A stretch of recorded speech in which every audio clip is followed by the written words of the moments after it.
So hello everyone, this is Gagan Chauran और आज हम डिस्कस करने वाले हैं क्लास टेंथ इस एसएसटी की स्ट्रेटेजी। देखो भाई, मेरे को नहीं पता आपने क्या पढ़ा है अब तक और क्या नहीं पढ़ा। मेरे को सिर्फ इतना पता है कि आप अगले 2 महीने में मेरी अगर बात मान लोगे तो आपको 90+ स्कोर करने से कोई नहीं रोक सकता। और 95 या 100 तक पहुंचने में आपका खुद का एफर्ट लगेगा। बाकी मेरा जो बताने का तरीका होगा वो आपको 100 तक स्कोर कराने में हेल्पफुल होगा। तो भाई ज़्यादा देर न करते हुए स्टार्ट करते हैं आपके स्ट्रैटेजी को।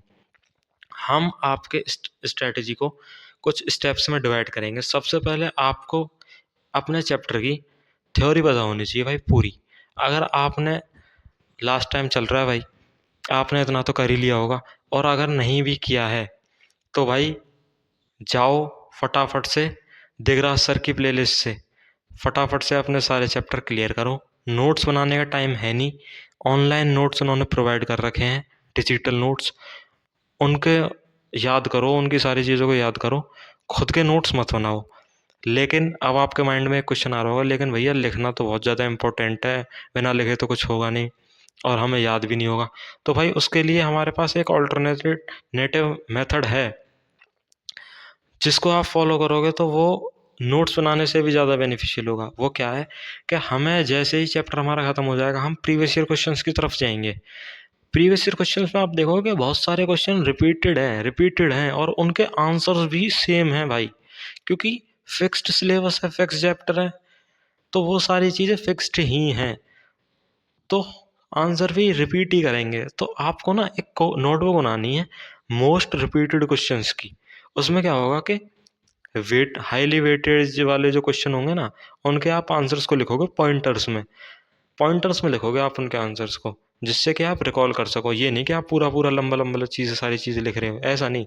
नोटबुक बनाओ, बताओ उसमें कि अगर इस टाइप का कोई भी क्वेश्चन आया कि जिसमें हमसे ये सारी चीज़ें पूछ रहा है, तो हमारे पास एक फॉर्मेट होगा आंसर का कि हमें उसमें ये 5 पॉइंट्स मेंशन करने हैं इस तरह के क्वेश्चन में। तो आप देखोगे हिस्ट्री में मोस्ट ऑफ द क्वेश्चंस ऐसे ही होते हैं जो एक ही चीज़ के बारे में पूछ रहे होंगे और आप उसका आंसर पहले से ही बना के रख रखे होंगे अपने पास। तो आपको बस वही चेपना है अच्छे से according to the marks of the questions. ठीक है भाई।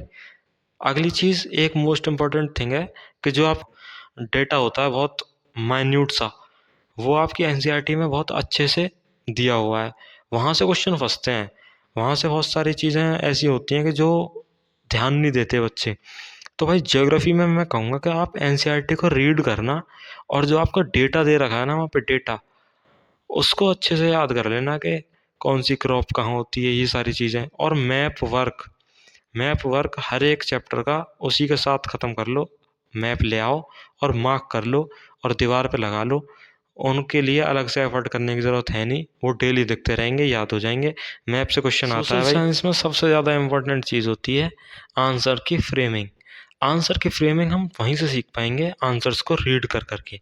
हम देखेंगे कि क्वेश्चन हमसे क्या पूछ रहा है, हम अपने माइंड में चीज़ों को बनाएंगे और हम देखेंगे कि आंसर में क्या चीज़ें दे रखी हैं। उससे क्या होगा कि हमें पता चल जाएगा हम कहाँ पे लैग कर रहे हैं, कहाँ पे आंसर्स को बनाने में लैग कर रहे हैं। तो भाई हमें आंसर रीडिंग करनी होगी। आंसर रीडिंग में देखना होगा कि क्वेश्चन की फ्रेमिंग कैसे हो रखी है। वहाँ से हमें चीज़ें सीखनी होंगी, अपने आंसर्स खुद के बनाने पड़ेंगे, पॉइंटर्स में बनाना पड़ेगा हमें सारा कुछ, और उसी को हम प्रेजेंट कर देंगे। प्रेजेंटेशन के नंबर होते हैं भाई अच्छे खासे। तो हमें आंसर की फ्रेमिंग, सारी चीज़ें जितनी भी दी हुई हैं, हमें एक पर्टिकुलर क्वेश्चन में क्या मेंशन करना है, क्या मेंशन नहीं करना है, वो हम सिर्फ आंसर रीडिंग की हेल्प से ही सीख पाएंगे। तो answer reading most important thing है।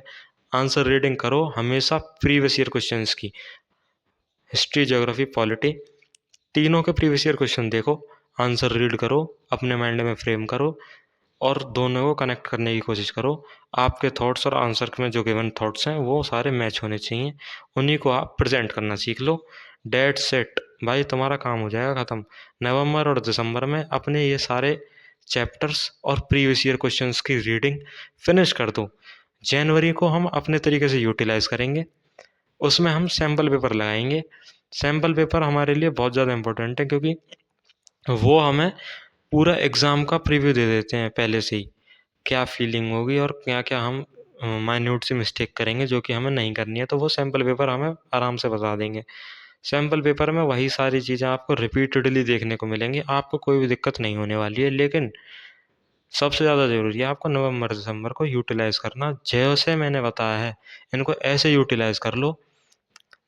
आप सैम्पल पेपर लगाओगे ना, आपको बिल्कुल भी दिक्कत नहीं होने वाली है, और जितना आप सैम्पल पेपर में स्कोर करोगे उससे ज़्यादा ही आप बोर्ड एग्ज़ाम में अपने स्कोर करोगे। तो भाई बेस्ट ऑफ लक, अच्छे से पढ़ो और जो भी मैंने बताया इसको फॉलो करो। अच्छे से आप 95 तक पहुंच जाओगे और इवन 100 तक भी पहुंच जाओगे सेम स्ट्रेटेजी से।